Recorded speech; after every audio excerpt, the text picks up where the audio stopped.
The MTC that I went to was in Provo, one of the only MTCs probably at the time. And I was to be there for 2 months. So just to rewind just a little bit, I get my call probably in the May-ish, May of 1997. Back in the day, and I just know this because I pull all this stuff out to kind of decorate the set here. I get the letter that says where I'm going. And back in the day, it just said, Elder Snarr, you're called to Peru. Now the kids have to read like all this, stuff. And I love the simplicity of it. It's one page, the bottom, you've got the signature of the prophet, who at the time was Gordon B. Hinckley. And it said Peru Lima South, So I get that around May, I think. And my departure date was July 2nd. So I'd finished up school, and I essentially just have like 2 months where I'm just getting ready. So I'm buying stuff, suits and things like that. And I'm trying just to make good use of my time and thinking, okay, I'm going to go out on dates. And I really feel like, I honestly feel like I was going to be forgotten. I didn't want to go out on the mission and not be receiving letters. I didn't want to go out and be the only person that didn't get a package in the MTC. I was worried, and I think I invested in relationships, not disingenuously, but for the intent, like I really want to be pen pals, not only pen pals, but like I really love the idea of kind of decoding, oh, she said this, or she signed her name this way. In fact, stupidly, and I'll say this probably several times throughout this season, but missionaries are stupid, and they come up with really dumb things. And one of the dumb things that was very first in the MTC was we would analyze how someone signed their name. Was it a heart/ya, love ya? Or was it a love you? Was it an I love you? Like we had a point system to gauge like how serious this person was and how intense their feelings were.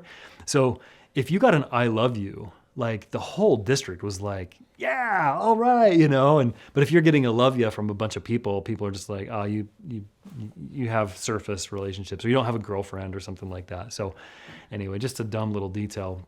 Yeah, like I said, didn't want to be forgotten. Saw a bunch of elders once I got to the MCC. Some of them had girlfriends, some of them not, but a lot of guys are getting these packages, and you kind of just envy, like, oh man, they have such a support system, like what's mine like? And then sometimes you're the guy that gets something that's really great from people. And I remember once or twice getting a package and just feeling like, okay, like I'm not forgotten, right?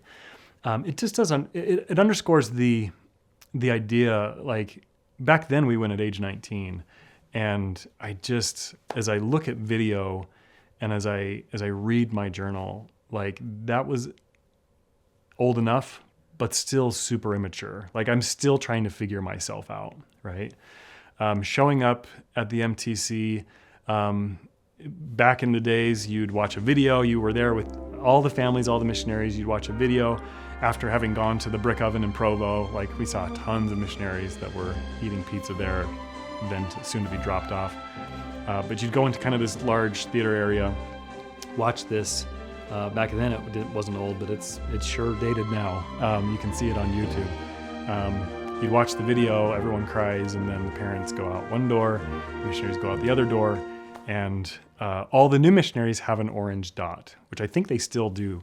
They called it the dork dot back then. I'm wearing my dork dot. I've got some instructions that direct me to where I'm going to drop all my stuff, where I'm going to be staying, my room. And just feeling like I can't even focus enough to, like I wasn't super emotional, but I couldn't focus enough to really like find my way there. And I'm walking around this campus and I see a bunch of buildings, and I'm looking at the map, which probably is very straightforward, and just kind of discombobulated mentally. And I remember some missionaries approaching me. There was a trio of missionaries approaching me. And I'm just thinking, oh, I'm the guy that's lost. I'm wearing the dot. These guys know what they're doing. And fortunately, one of those missionaries was a classmate of mine, Brad Paul. He had been there for like a month. He was going to Brazil. Anyway, he sees me and he's just like, how's it going? Like, it's so cool to see you. And he probably could see that I was totally lost. But, he kind of takes me under his wing and he tells the two missionaries he was with, he's like, you guys go on ahead. I'm going to help out Elder Snarr here get to his room. So he helps me, and he literally a lifesaver. Like, worst case is I could have broken down right then and I just decided to go home, right? Which my emotions weren't running that hot, but who knows? Maybe they would have been if I would have run into the wrong building or something. But he takes me to my room and just talks about how cool of an experience he's having, which really for me was like, okay, good. There's something good on the other side of this horrible lost feeling that I have right now, which was only the tip of the iceberg because I hadn't even started any of the classes and any of the real challenges at the MTC, right? But I make it to my room and I wait there for a little while thinking I'm going to see my companion, and I don't. Brad leaves, he runs to catch up with his companions, and I'm just kind of there. And I remember going to get that first meal at the MTC, which was like the first thing that I did, and like nothing looked good, like zero. I'd heard about the cafeteria there. You can get anything you want. You can get as much as you want. And I'm just like, I'm so lost. I feel really lonely. Haven't met my companion yet. Don't know if if we're going to get along or anything. And anyway, finally make it through that meal. Meet my companion. Turns out his name's Ryan, just like me. Elder Woodbury. He was from Taylorsville, and he was a baseball player, pitcher. And we instantly hit it off. Not that we didn't get on each other's nerves from time to time, but we hit it off. And the most that we saw each other was actually in the MTC. Our district was split. There were 4 of us going to Peru, and then there was like 8 of us that were going to a Spanish-speaking mission in Texas. So, but my companion was going to be going to Peru. But like I said, the most time that we spent together was in the MTC. The reason why I say that is because we didn't have a lot of time to like exchange stories or to chat or anything like that. And oddly enough, years and years later, we're both home from our missions. He starts getting into marathon running. I started getting into marathon running, and we are in the St. George marathon, waiting with thousands of people in the dark around these fire pits, right? We're waiting for the race to start, and all of a sudden he comes up to me and he said, I would recognize that laugh anywhere, because I guess I'd been laughing with the people I was with.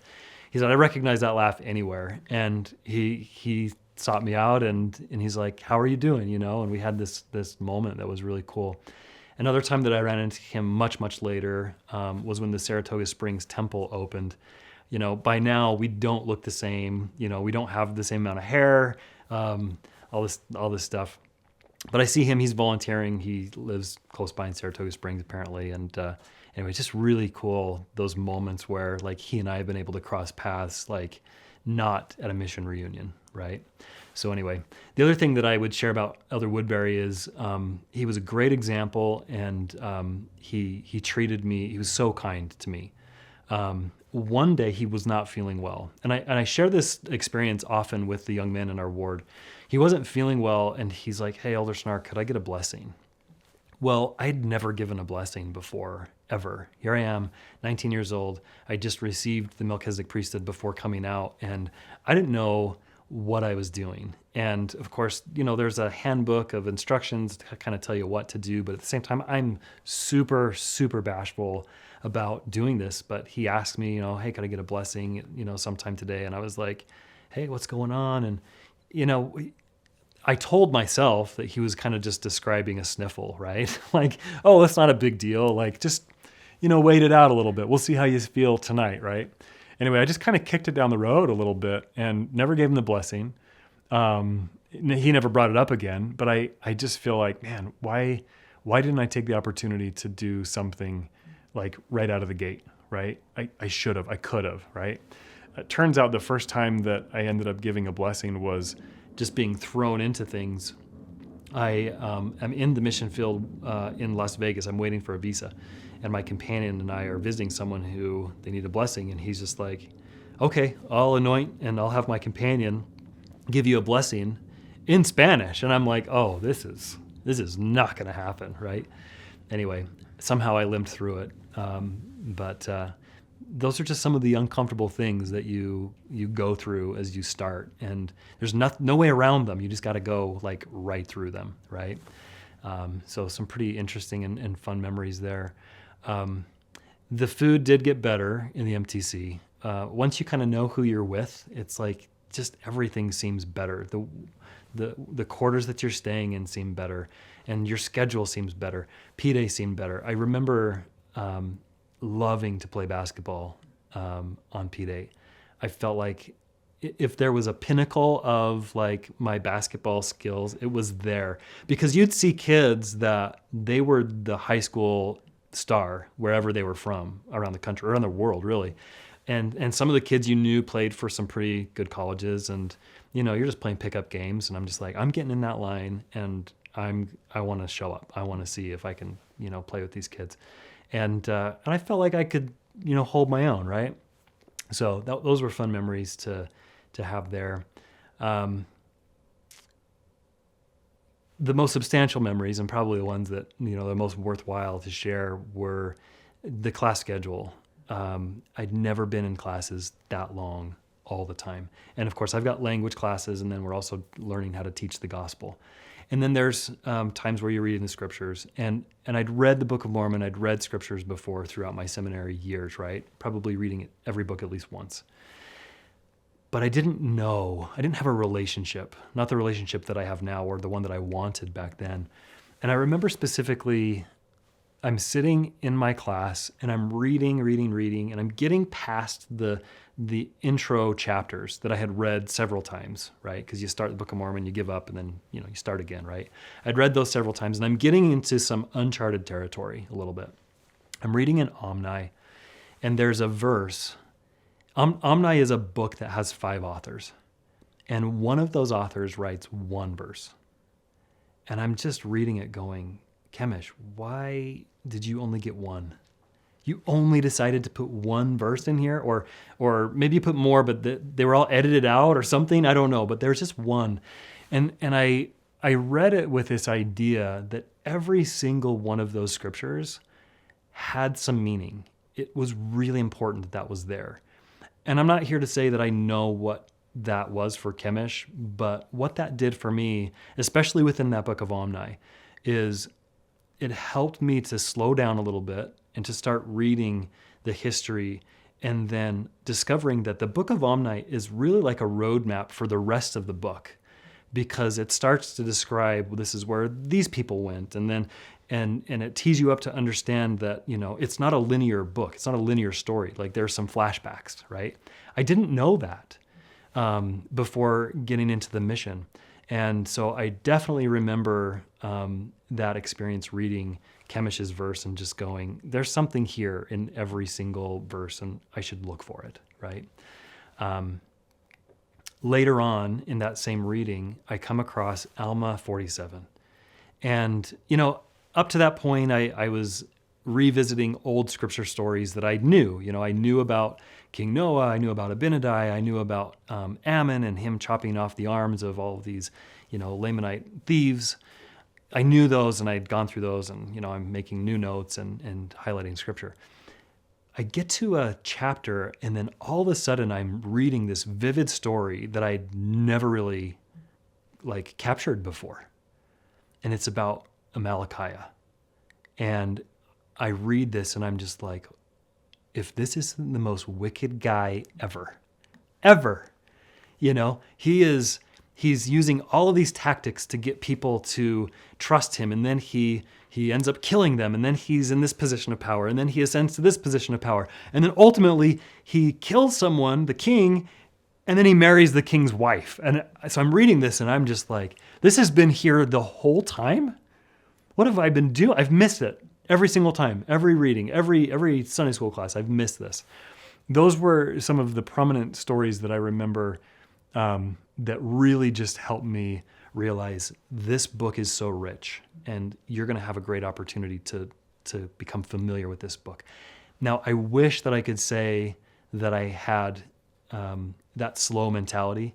I was keeping tally marks how many times am I going to finish the Book of Mormon? And actually, I think that mentality led me to just blaze through it, just so that I could, see how many times I finished it in 2 years, which was, around a dozen times, right? But I tell people now, I tell the young men that are going out now, I say, what kind of a prize I got for finishing the Book of Mormon 12 times? I didn't get a prize. There's no prize. Like, it's okay to slow down, There's some merit. I will tell you, there is merit of just going through quickly and seeing the stories and how they link together, right? But my most satisfying time with the scriptures has been, let's just do this slow. Let's ask some cool questions. Let's figure out who these characters are and what motivated them to do whatever it is they're doing. And that all started there.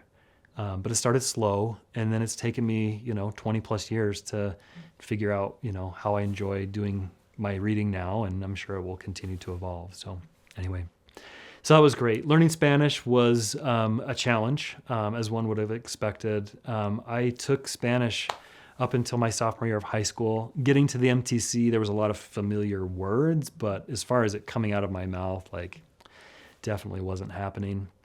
But you get to the point where you're like, okay, I can read this stuff. Fortunately, Spanish is a very easy language to read. So I felt really, really confident in that. And quite honestly, if I can read it, then I can sing it. I know the hymns, I know the tune. And so I knew that if the wheels fell off of everything as far as communicating, I could just pull out the hymn book and say, let me share this, and then be successful in that way. There was a lot of opportunity to sing in the MTC. There was a choir that they actually selected. I got into the choir on purpose. I had some friends that were singing in the Tabernacle choir, and they said, make sure to get in the choir. And I say, tell me why. And they said, well, 1997 is the sesquicentennial of the church. And I said, I don't know what that means. And they said, that sesquicentennial means 150, the 150th anniversary of the church. And so they said, get in the choir because they're going to have a missionary choir march from the MTC into Lavelle Edwards Stadium, which I don't know if it was named that back then, but it is now. They're going to march into Lavelle Edwards Stadium, and they're going to just surprise everyone there with their music.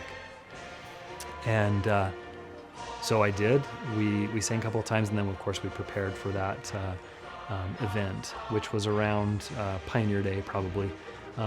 They did let us get out of the MTC a couple of times. One was to go and see that. I remember the 4th of July, which was 2 days after I'd gotten there.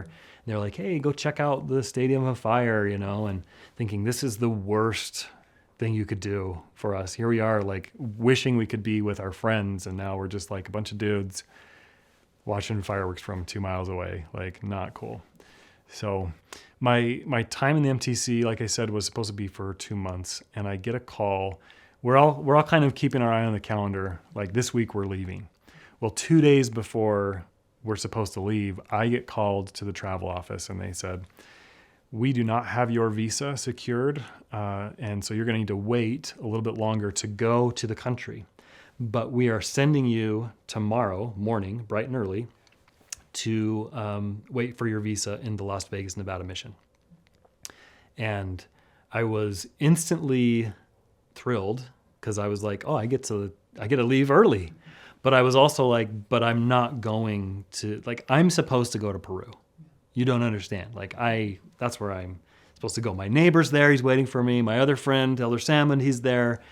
That's where I'm supposed to be. And so it was really hard for me to kind of accept the fact that I was going to get flown out with one other missionary to this, mission that was 6 hours away from my house, right?